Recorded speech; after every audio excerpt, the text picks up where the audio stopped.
Palmolive Soap, your beauty hope, and Luster Cream Shampoo for soft, glamorous dream girl hair bring you Our Miss Brooks, starring Eve Arden.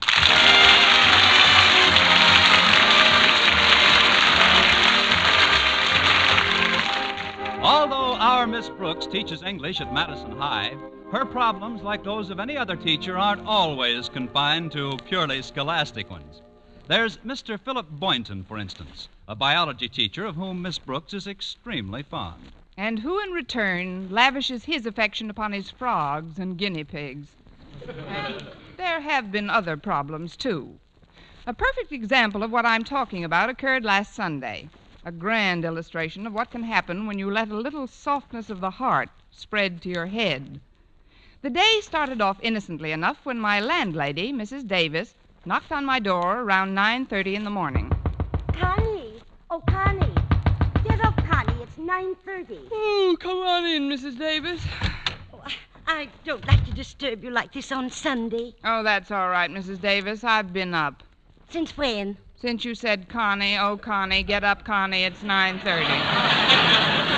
Well, I got your note to wake you, dear, and... I'm glad you did, Mrs. Davis. I've got to do a little checking today on one of my pupils who's been absent all week, Eddie Garson. But, Connie, today's Sunday. I know, Mrs. Davis, but Eddie's always had such a good record of attendance. I just can't understand it. His mother hasn't answered any of my notes, and by tomorrow, Mr. Conklin will send a truant officer after him. I'm going over to his house today and investigate. Oh, it's very nice of you to take such an interest in the boy, Connie. Well, I feel it's my duty to go to Eddie's home, Mrs. Davis. He's always been a good student, well-behaved, with a fine character, and he lives 4 doors from Mr. Boynton. Oh, I see. Connie, did Mr. Boynton ask you for a date? Well, how could he, Mrs. Davis? I haven't asked him to yet. But if I can straighten out Eddie Garson in a hurry, I might accidentally run into Mr. Boynton. I'm perfectly willing to meet him halfway.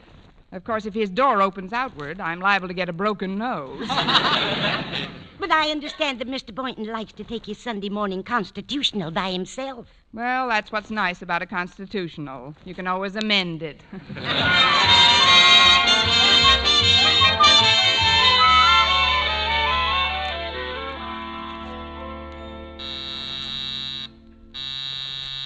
Coming. Miss Brooks. May I come in, Eddie? Oh, yeah, sure. Sit down, Miss Brooks. Thank you, Eddie. I'm glad to see you're not sick. I came over to find out why you haven't been in school all week. Well, frankly, Miss Brooks, I've been pretty busy.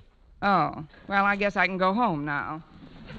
You know, it's no joke trying to raise kids. Kids? But you're only 14 years old yourself. Well, that's what makes it so tough. Oh, well, I guess I can go home now.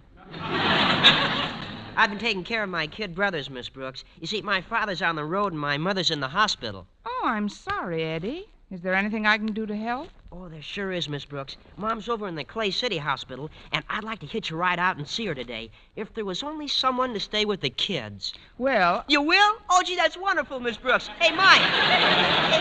Hey, Danny, will you come here? What do you want, Eddie? Yeah, this is Miss Brooks. She's my English teacher at school. Oh. I'm glad to know you, too, Mike. And this is Danny. Say hello to Miss Brooks, Danny. Hello. Huh? Now, there won't be any trouble at all, Miss Brooks. In fact, they'll give you all the help you need. Help? Well, yeah, with Tommy, the baby. Help? Well, I'll be running along now. I'll be home in time for dinner. Thanks a million. So long. Well, here we are. I'm hungry. I'm thirsty. Well, you'll have to wait. Oh, on second thought, maybe you other two better wait. Oh, quiet, baby. Nice, baby. Your mother will be home soon. Oh, dear. How does your mother keep him quiet? You gotta tell him a story. Yeah, you gotta tell him a story. All right, I'll tell you a story. Once upon a time... He heard that one. He's pretty blasé for a child his age. Anyway, once there were 3 bears. You gonna tell him that, old chestnut? Give her a chance, Danny. She might put a switch on it.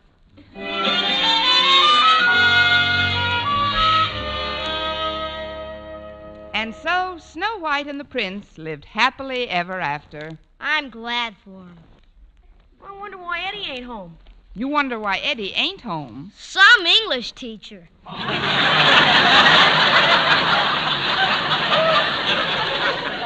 You know, I never in my life hit a child, and this is the first time I ever wondered why. Eddie should have been back by now, though. It's after 7. I'm hungry. I'm thirsty. Well, I'll get you something to eat and drink in a minute. Quiet, Tommy. Now, once there was a girl named Little Red Riding Hood, Oh, great. whose father was a traveling salesman.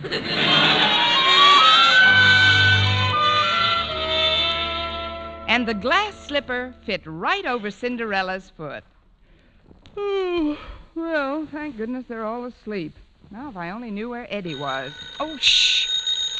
Hello? Hello, Miss Brooks. Well, gee, I had a wonderful visit with my mother, thanks to you. Oh, I'm glad, Eddie, but where are you now? Well, I'm still in Clay City, Miss Brooks, with some friends of mother's. The doctor said she can go home tomorrow, and if you'll just stay with the kids overnight... Oh, but Eddie, I haven't got any, We're one of mother's. Well, gee,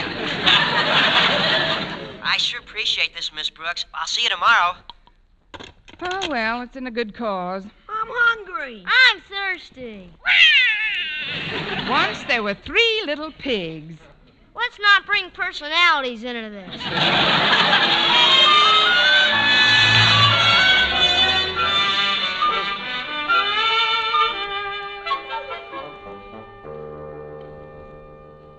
I'm hungry. I'm thirsty. Well, come on, drop the other shoe. That's better. Now, once there was a big giant.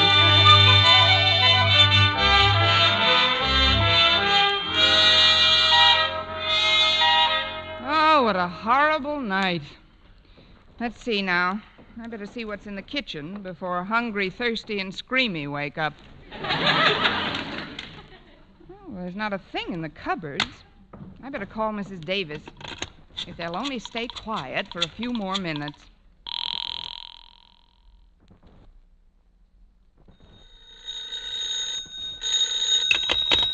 Hello? Hello, Mrs. Davis. This is Connie. Connie, I've been worried sick. Where in the world have you been? I have no time to explain now, but I want you to do me a favor. When Walter Denton comes by to take me to school, send him over to 225 Park Street. 225 Park Street? Yes, Mrs. Davis, I can't make it to school today. But, Connie... I'll tell you all about it when I see you. This is mysterious. Not going to school on Monday morning. I'd better call Mr. Conklin. I'll just tell him that Connie is sick and... Hello? Hello. Is that you, Osgood? This is Mr. Conklin speaking. Yes. This is Margaret Davis Osgood, and I just want to tell you that Miss Brooks won't be in school today. She doesn't feel well. Doesn't feel well? What's the matter with her? I really don't know, Osgood. I just know she's quite indisposed. Oh, I'm sorry to hear that, Mrs. Davis. You always get indisposed on Monday. What's that, Osgood? Tell Miss Brooks to take care of herself. Goodbye. He didn't sound very concerned. If I were you, Connie, I wouldn't go in until I... Well, who am I talking to? She's not even home.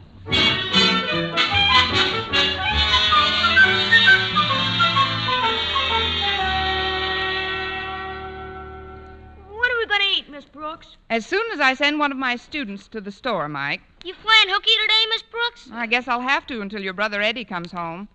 Say, that reminds me. I better call Mr. Conklin. But what'll I tell him? I can't explain about Eddie on the phone. Besides, there's no proof of his story until his mother comes back. I wish you'd talk to us for a while. You're making me very nervous. I'm sorry, Danny. I know what I'll do. I'll make believe I'm Mrs. Davis and tell him I'm sick. Hello?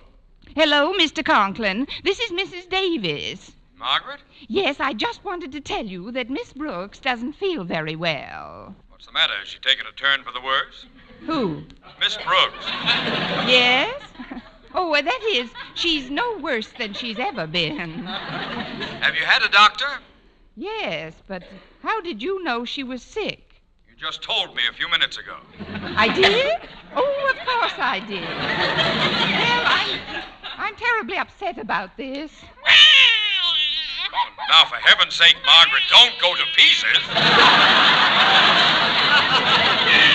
Oh, quiet, Margaret. Tommy. I'll be all right. Goodbye, Mr. Conklin. I wish my mother was here. I want my mother.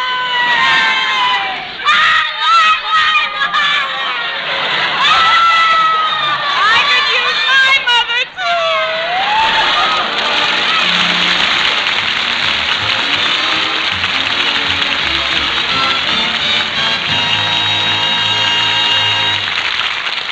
Our Miss Brooks, starring Eve Arden, will continue in just a moment. But first, here is Vern Smith with an important announcement. Palmolive Soap is giving away prizes worth $67,000. A grand prize of $25,000 in one lump sum, or $100 a month for life. And that's not all. There are over 2,000 prizes in Palmolive's big treasure chest contest. Ford sedans, Westinghouse laundromats, from Silver Fox scarves, Toastmaster toasters. and it's easy to enter. Complete the last line of this jingle. A fresher, brighter-looking skin is something I would like to win. I'll get Palmolive soap today. Da-da-da-da-da-da-da-da. Write your last line on a plain sheet of paper or use an official entry blank giving complete rules obtainable at your dealers. Include your own and dealer's name and address and mail with the big word Palmolive from the front of the wrapper of one regular and one bath-size cake of Palmolive soap to Palmolive, Box 92, New York 8, New York. Now, here's the jingle once more. A fresher, brighter-looking skin is something I would like to win. I'll get Palmolive soap today. Da-da-da-da-da-da-da. Mail your entry to Palmolive, Box 92, New York 8, New York. But hurry, your last chance. Contest closes next Saturday. Get Palmolive soap for a lovelier complexion. Remember, doctors prove Palmolive's beauty results.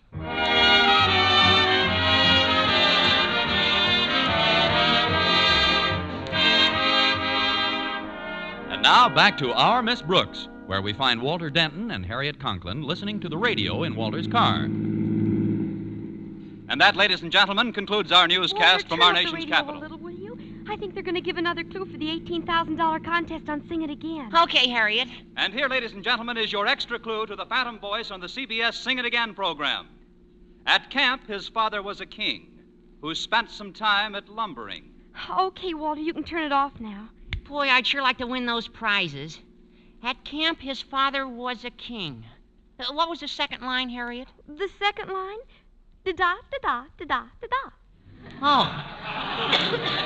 It was nice of you to give me a ride this morning, Walter. Oh, that's all right, Harriet. If I were the principal's daughter and you were me, you'd give me a ride if my father drove off to school early in the morning without me this morning, wouldn't you? You mean the only reason you stopped for me is because of my father? Oh, of course that's not what I mean. I thought you might want to ride over and pick up Miss Brooks with me. Mrs. Davis was pretty mysterious about her.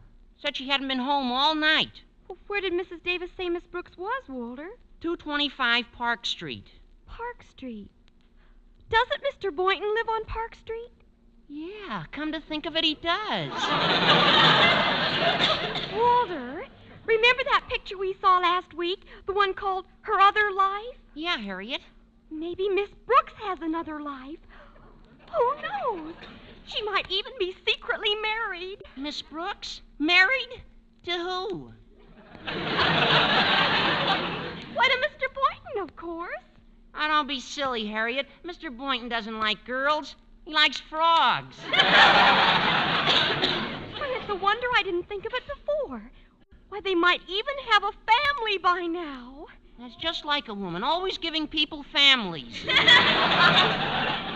Well, this is Park Street, and there's Miss Brooks in front of that house. Hiya, Miss Brooks. Here we are. Hello, Walter. Harriet, I'm glad you could... Harriet, I didn't know you'd be along. But now that you are, I've got to take you into my confidence. Harriet, can you keep a secret? Oh, certainly, Miss Brooks. Even from your father? Especially from my father. Oh, good. Then I don't want either of you to mention that you saw me here. You see, I told Mr. Conklin that I was sick, and, well, I'll explain it all later. But right now, you've got to go to the grocery store for me. What is it you're going to explain later, Miss Brooks? That's the secret, Walter. Just take this list and this money and have them send these groceries out as soon as possible. The address is right on the bottom of the list. Well, okay, Miss Brooks, but there sure is something funny going on. Why, there's nothing funny about it at all, Walter. Good day, Miss Brooks, and give my regards to the children. Thank you, Harriet, I will. What?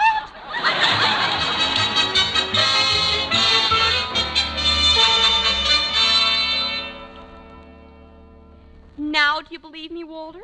Look at this order we've just given. 4 bottles of milk, 1 dozen cans of strained vegetables, 2 chocolate milkshake bars, a large box of pablum, and some Swyback.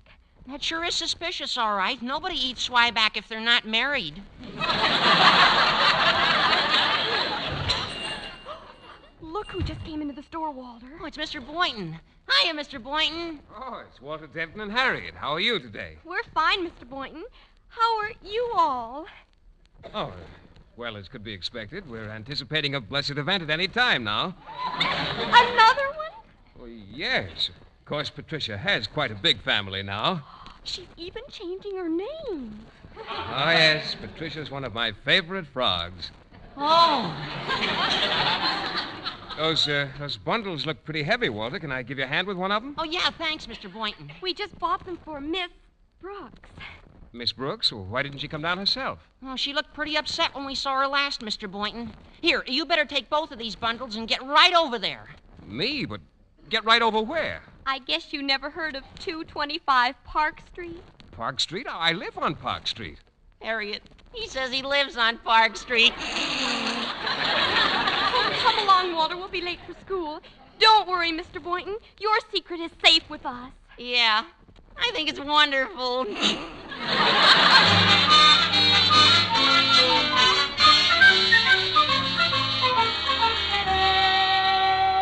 And while Sleeping Beauty was waiting, Prince Charming came to her door. Come in, Prince. Oh, it's the doorbell. I guess you got carried away by the story. It should happen to me. At last, the groceries. Hello, Miss Brooks. And Mr. Boynton right behind them. Come in, won't you? He's a big one, ain't he? Ain't he? There she goes again. Miss Brooks, who are these... Children will do, High Pockets. Oh, they're terribly bright. Now, boys, run to the kitchen and play with the meat cleaver until lunch is ready. All right.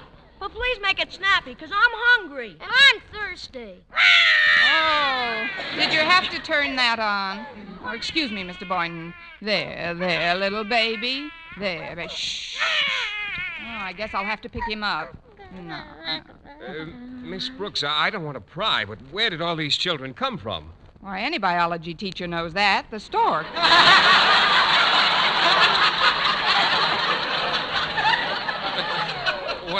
What I mean is, whose are they? Well, they're the children of Eddie Garson, who's a student of mine's mother. What? Which their father is a traveling salesman. Miss Brooks, I'm afraid you're upset. Oh, well, of course I am. You'd be upset, too, if you had breakfast crying and 3 children cooking on the stove. Well, isn't there anything I can do to help? Yes, there certainly is, Mr. Boynton. You can help me get this house tidied up before Eddie brings his mother home from the hospital. Oh, but, Miss Brooks, I've got to go to school. You're smart enough now. In some ways. Call Mr. Conklin and tell him you're ill. But I'm not ill. Well, stick around a while. Your chances will improve. Well, I don't know what this is all about, Miss Brooks, but if you're in trouble, the least I can do is stand by and lend a hand. Give that boy a box of merit badges and 2 tickets to the next Olympic Games. Thank you.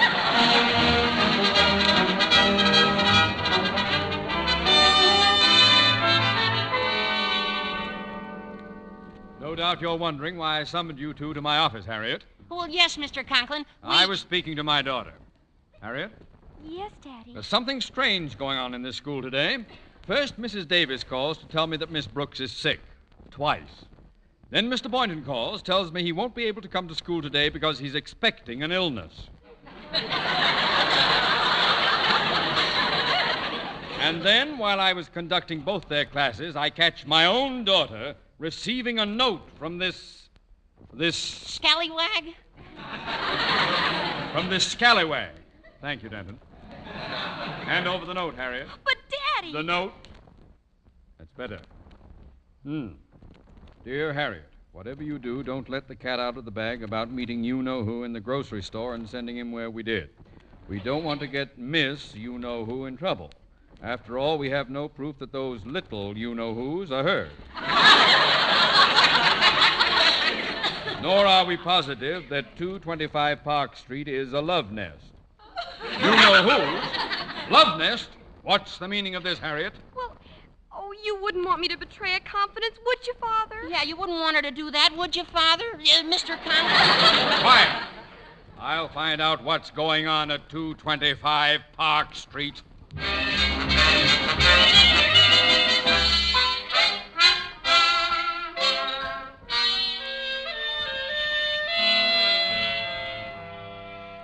Well, Mr. Boynton, did you enjoy your lunch? Oh, yes, indeed, Miss Brooks. And you know something? Seeing you taking care of those children and then tucking them in for their nap after lunch made me feel that this is where you belong. Miss Brooks, did you ever think of giving up your career as a teacher? Why, Mr. Boynton. I mean it. I've been thinking it over all morning, and, well, I've got another sort of career in mind for you. You have? Yes, Miss Brooks, I have. Why don't you become a governess? Oh. Well, I'll tell you what, Mr. Boynton. I'll become a governess when you become a governor. Oh, it's been fun trying to help you out this morning, Miss Brooks. I hope I have been of some assistance with the children. Oh, you've been a tremendous help, Mr. Boynton. They would never have gone to bed so quickly if you hadn't told them that fascinating story about the African tsetse fly. Oh, it was nothing, really. Nothing, he said. It had everything. Humor, pathos, sleeping sickness. Now, if you'll excuse me, I'd like to wash the luncheon dishes. No, you sit right where you are, Miss Brooks. I'm going to do those luncheon dishes myself. Oh, but Mr. Boynton... No, I'll have them done in a jiffy. Picture you upon my knee, just okay. tea for two and two for three, me for you and you for me alone. Tom, ti-tom, ti-tom, ti-tom, ti-tom, ti-tom. Oh, I hope that's Eddie and his mother. Be right there. We will raise a family, a boy for you, a girl for me. Oh! Mr. Conklin. What's going on here, Miss Brooks? I was under the impression that you were sick. I was. I am. What a coincidence you're meeting me here at the doctor's. Did you say the doctor's? He's an obstetrician. What? I don't think I helped my case any. Well, everything's all set, Miss Brooks. Mr. Conklin! Good afternoon, Mr. Boynton. I suppose you're here visiting the doctor, too? Oh, of course. He's expecting tadpoles. It's my sinuses, Mr. Conklin. Oh, well, you've certainly come to the right place for treatment. An obstetrician should do them a world of good. Now, see here, you two. I know this is no doctor's office. You know what I think? I think you two are secretly married, and this is your love nest. Love nest? Love nest? Love nest? Love nest? Who are these? Where did they come from? Now, please, Mr. Conklin, remember your blood pressure. He turns an interesting color, doesn't he? Now, see here, you little... I don't know what you are, or who you are, or... Oh, please. Your type when I was silent pictures. Now, get back in your room, you two. Sit down, Mr. Conklin, and take it easy. But, Miss Brooks, you promised us another story. Get back in your room, or I will kill you. Come on, Mike. He's turned on us. Oh, now, please let me explain, Mr. Conklin. Very well, Miss Brooks. Everyone's entitled to a hearing before he's hanged. That's what I like, an open mind. Now, you see, sir, Mr. Boynton and I were just taking care of these children until their mother comes back from the hospital. That's right, Mr. Conklin. It was an emergency. Yes. It's all well and good, but why did you lie to me? Well, it would have been hard to explain on the phone, Mr. Conklin. And besides, I didn't want Eddie Garson to get in trouble. He's been absent all week taking care of his little brothers. A very touching story, Miss Brooks. I don't doubt that your motives were of the highest, but I can't run a school that way. Miss Brooks, unless you're in your classroom for the afternoon session, you had better look elsewhere for employment. Oh, that must be Eddie now. I'll get it. Eddie, I thought you'd never get... Where's your mother? Well, she's paying the cab, Miss Brooks. She'll be right in. The doctor says she's fine. Oh, good. Then she'll be able to take care of her family again, and I can get back to school. Oh, no, you can't, Miss Brooks. We need you more than ever now. Look, in this blanket here, a brand new baby brother. Once upon a time, there was a governess named Connie Brooks.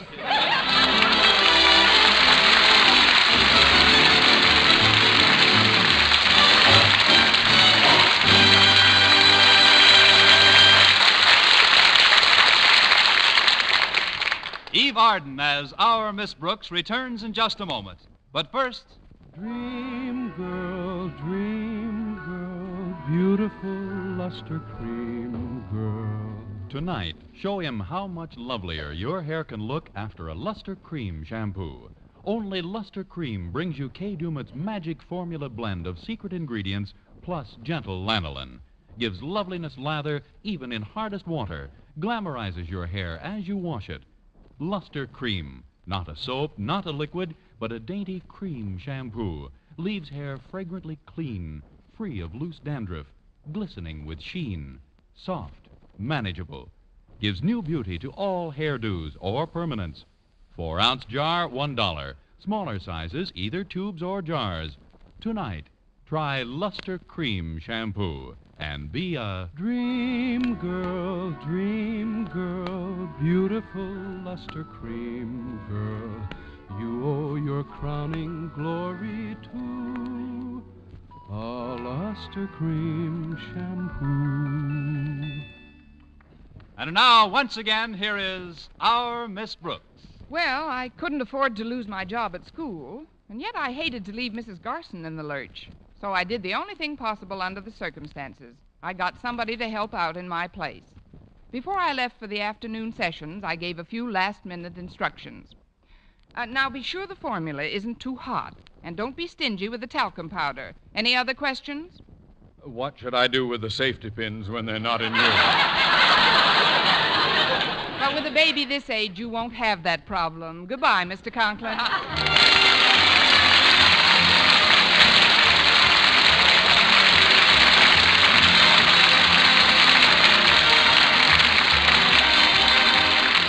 Next week, tune in to another Our Miss Brooks show, brought to you by Palmolive Soap, your beauty hope, and Luster Cream Shampoo for soft, glamorous dream girl hair. Our Miss Brooks, starring Eve Arden, is produced by Larry Burns. Written and directed by Al Lewis with music by Wilbur Hatch. Mr. Boynton was played by Jeff Chandler. Mr. Conklin by Gail Gordon. Others in tonight's cast were Jane Morgan, Dick Crenna, Gloria McMillan, Tommy Cook, Sandra Gould, Bobby Ellis, and Jeff Silver.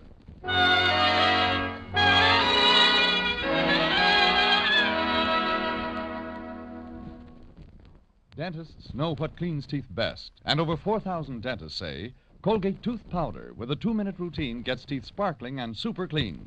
So to remove dull film and get your teeth shining clean, just brush teeth 2 minutes morning and night with Colgate Tooth Powder. Brush inside, outside, and biting surfaces. Always brush away from the gums. See how quickly this gets teeth naturally bright. It removes dull film that improper brushing misses.